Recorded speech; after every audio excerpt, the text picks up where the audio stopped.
बात है तो देखिए पिछले दिनों लॉ एंड ऑर्डर कितना गिर गया बिहार का। हॉस्पिटल की बात कीजिए, हॉस्पिटल के अंदर जाके मर्डर हुआ है।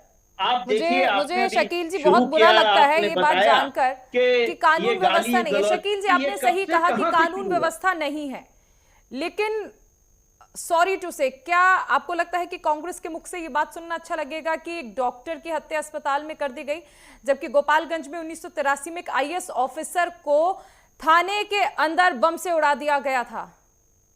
आपकी सरकार थी सर, नहीं याद है नहीं, ना आपको? आप जो कह रहे हैं कुछ घटनाएं घटी होंगी, उसमें हम इनकार नहीं करते हैं। अब सर, आप लेकिन आईएएस जो ऑफिसर सरकार को बम ये से उड़ा दावा दिया कह कर रहे हैं, कुछ रही है, घटनाएं घटी हैं उनको जो इनकार नहीं दावा कर कर रहे रही हैं। है सुशासन की डॉक्टर की सरकार हत्या भी की, हम उतनी ही सुशासन निंदनीय है। हैं, एक उस आईएएस ऑफिसर सुशासन को की क्या परिस्थिति है सरेआम वो मार मैं दिया बता जा रहा रहा हूँ। है, आप उस चीज को नहीं मान रहे हैं, उस चीज को कंसिडर नहीं कर रहे हैं, फिर आप कह रहे हैं कानून मैंने व्यवस्था इनकार इनकी नहीं किया। सरकार में जो खराब है। घटनाएं घट जाती हैं उससे कोई इनकार कर सकता है क्या?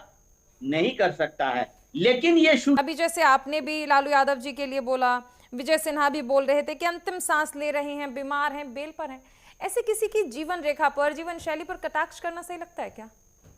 मतलब मुझे नहीं लगता है नहीं, कि ऐसा देखिए, कोई भी बयान अगर आपके पार्टी के किसी भी नेता के लिए दे दिया जाए ना, दिल को ठेस तो पहुंचे। अरे भाई, ऐसा है चारुल जी, मैं आपके खंडन कर देता हूँ इस बात को। जी हम तो ऐसा नहीं कहा है कि अंतिम सांस ले रहे हैं, हम तो कहें कि नहीं, अभी जीवित विजय हैं। सिन्हा जी ने कहा, विजय सिन्हा भगवान जी ने करे कहा, 100 साल और जिए। विजय सिन्हा जी हम ने तो कहा ना, कहेंगे कि विजय पूरा सिन्हा देश जी को कह रहे देख हैं, करके जाए।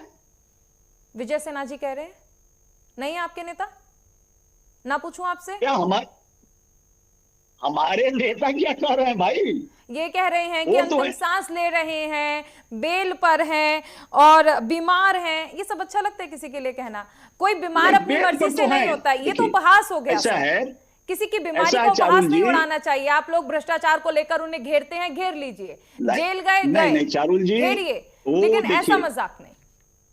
चारुल जी, मैं मैं लौटूंगी आपको सर, बता हमारे साथ दूं, एक और मेहमान है, वो माफ कीजिएगा। मैं अरुण बेल जी, पर है तो मैं है। लौटूंगी आपके। नहीं, इसमें बेल पर है सच्चाई में क्या बोलिए दिक्कत सर, है? 100 बार हमारे नेता बोलिए, को भी कहते हैं कि 1000 जो है बार वो बोलिए कि निश्चित है। बेल पर है, 1,00,000 बार बोलिएगा कि जेल गए, लेकिन बीमारी पर जो उपहास उड़ाया जा रहा है, मैंने उस चीज के लिए कहा।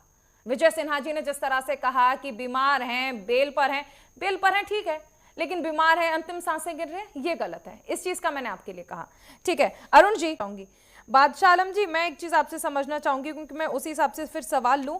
तेज प्रताप यादव, उनके बयानों को कंसिडर करना है कि नहीं आरजेडी के लिए? नहीं, तेज प्रताप यादव का तो हमारे पार्टी से तो आपको पता ही है कि उनको 6 साल के लिए हाँ, 6 निकाल साल दिया के गया। लिए वो हमारे निष्कासित लिए कर कोई दिया, बहुत इसीलिए बड़ा मैंने मुद्दा नहीं पूछा है। कि उनके बयानों को कंसिडर करना है या नहीं करना है। नहीं, अब वो देखिए, मीडिया किस बयान को कंसिडर करेगा क्या नहीं करेगा, वो तो मीडिया सबसे स्वतंत्र पहले है। आप ये बता देंगे उस पर कि तो हम कुछ आप नहीं उन्हें कह नेता सकते हैं। कंसिडर कर रहे हैं लेकिन या नहीं, तभी तो हम आपसे सवाल हमारे लिए पूछेंगे। महागठबंधन के लिए वो मुद्दा नहीं है। हमारे लिए महागठबंधन का मुद्दा है वहां का विकास, वहां के रोजगार, वहां वोटर लिस्ट में जो गड़बड़ी चल रही है उसको सही करना। जनता के नहीं, बीच में हम ये गए जैसे और जनता वोटर ने हमें अधिकार इतना अच्छा यात्रा है, रिस्पॉन्स दिया। आप लोग कह रहे हैं सफल है, लेकिन तेज प्रताप यादव ने तो साफ तौर पर कह दिया कि पूरी तरह से बेअसर रही। और ये लोकतंत्र बचाने की बात करें उन्होंने, तो मुद्दे ही ऐसे लिए, वो कह रहे हैं कि शिक्षा का मुद्दा था, विकास का मुद्दा था, रोजगार का मुद्दा था, स्वास्थ्य का मुद्दा था, ये मुद्दे आपने उठाए ही नहीं। इसीलिए मैंने तो सर अभी पूछा हमारे कि नेता उनके ने बयान है ना कि आरजेडी का हमारे स्टैंड क्या है। भूपेंद्र भाई उसका जवाब दे दें। 10 में से एक सवाल का भी जवाब देना चाहते हो तो अब ये भूपेंद्र भाई भी कहेंगे कि इनकी रैली फेल है, वहां कोई लोग नहीं थे, किराए के आ रहे थे। सर तो उनका ये तो अपने काम है, जैसा बीजेपी का तो समझेंगे काम है कि आप लोग तो कुछ भी करेंगे तो वो उसको फेल बताएंगे। लेकिन इसलिए पूछा क्योंकि तेज प्रताप यादव को लेकर थोड़ी इधर उधर की स्थिति जो हो जाती है ना, असमंजस की स्थिति, नहीं नहीं, इसलिए क्लियर किया। चलिए ठीक है, मुझे ये क्लियर हो गया। कोई मैं इधर उधर वापस की भूपेंद्र स्थिति जी नहीं के है। बाद, ठीक है, हम महागठबंधन उनके बिल्कुल बयान को एकजुट है कंसिडर नहीं करने और के। पब्लिक का सपोर्ट है। ये 2025 में महागठबंधन की सरकार बनेगी, आप भी देखिएगा, आपको भी हम मिठाई खिलवाएंगे इस बात पर। जिस तरह का सपोर्ट हमें मिल रहा है और जी ये जो बीजेपी के लोगों को जिस तरह से गांव गांव में दौड़ाया जा रहा है, बिहार बंद इन्होंने किया। डबल इंजन की सरकार ने काम नहीं किया है। अभी लॉ एंड ऑर्डर की बात है तो देखिए पिछले दिनों लॉ एंड ऑर्डर कितना गिर गया बिहार का। हॉस्पिटल की बात कीजिए, हॉस्पिटल के अंदर जाके मर्डर हुआ है। आप देखिए, मुझे आपने मुझे अभी शकील जी बहुत शुरू बुरा किया, लगता है आपने ये बात बताया जानकर कि कि ये कानून व्यवस्था गाली नहीं है। गलौज, शकील जी, ये आपने कब सही से कहा कि कहां से कानून शुरू हुआ? व्यवस्था नहीं है, लेकिन सॉरी टू से, क्या आपको लगता है कि कांग्रेस के मुख से ये बात सुनना अच्छा लगेगा कि एक डॉक्टर की हत्या अस्पताल में कर दी गई, जबकि गोपालगंज में 1983 में एक आईएएस ऑफिसर को थाने के अंदर बम से उड़ा दिया गया था? आपकी सरकार थी सर। नहीं याद है नहीं, ना आपको? आप जो कह रहे हैं कुछ घटनाएं घटी होंगी, उसमें हम इनकार नहीं करते हैं। अब सर आप लेकिन आईएएस जो ऑफिसर सरकार को बम ये से उड़ा दावा दिया, कर कह रहे हैं कुछ रही घटनाएं है, घटी हैं, उनको जो इनकार दावा नहीं कर कर रहे रही हैं। है सुशासन की डॉक्टर की सरकार हत्या भी की हम उतनी ही सुशासन निंदनीय है। है, एक उस आईएएस ऑफिसर सुशासन को की क्या परिस्थिति है सरेआम वो मार मैं दिया बता जा रहा रहा हूँ। है, आप उस चीज को नहीं मान रहे हैं, उस चीज को कंसिडर नहीं कर रहे हैं, फिर आप कह रहे हैं कानून मैंने व्यवस्था इनकार इनकी नहीं किया, सरकार में जो खराब है। घटनाएं घट जाती हैं उससे कोई इनकार कर सकता है क्या? नहीं कर सकता है। लेकिन ये श्रेणी में बढ़ता हुआ कदम कहाँ विकसित बिहार देश सर, के कहाँ विकसित प्रधानमंत्री बिहार? नरेंद्र मोदी जी द्वारा। भूपेंद्र जी, आपको तो मुझे लगता है कि बादशाह आलम जी की और शकील अंसारी जी की जरूरत ही नहीं है अगर हम चर्चा कर लें। आप कह रहे हैं विकसित बिहार, चिराग पासवान कह रहे हैं क्या हाल है, कोई कानून व्यवस्था नहीं है, सारे तो सवाल आप ही के सहयोगी आप पर उठा रहे हैं, आपको तो जरूरत ही नहीं है विपक्ष की, आपकी लकीर छोटा करने के लिए आपके अपने सहयोगी काफी हैं। नहीं नहीं चारुल जी, अभी देखिए हमारे माननीय चिराग पासवान जी मुजफ्फरपुर की धरती से आज से 2 दिन पहले कहा है कि भाई बिहार में कोई वैकेंसी नहीं है, आदरणीय नीतीश कुमार जी, ओनली फॉर नीतीश कुमार जी। अब सर ये अब मुझे आप ये ऐसी बताइए कोई कि बात 2 दिन नहीं पहले चारुल वाला जी। बयान कंसिडर करूं या पिछले नीतीश महीने कुमार वाला? जी को एक चिट्ठी लिखी है लॉ एंड ऑर्डर पर, चारुल जी, भूपेंद्र भाई उस पर भी कुछ मेरी रोशनी बात तो डालिए। क्या लिखा है भाई उन्होंने? आपके अपनी आएंगे सरकार में आएंगे है वो, अपनी सुनिए, सरकार से क्या बादशाह डिमांड आलम कर जी, रहे हैं? बादशाह आलम जी आऊंगी आपके पास, एक बार जरा कंफ्यूजन चारुल जी जी हमारी बात को पूरा करने दीजिए। जी।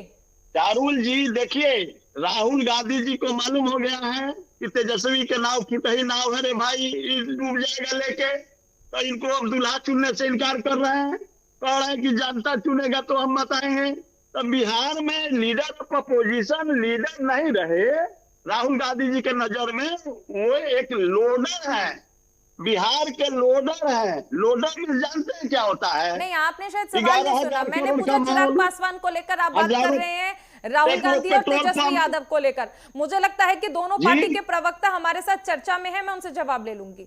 आप बताइए, चिराग पासवान जो कह रहे हैं, आप कह रहे हैं कि 2 दिन पहले तो चिराग पासवान ने कहा है कि सिर्फ एक ही चेहरा है नीतीश कुमार।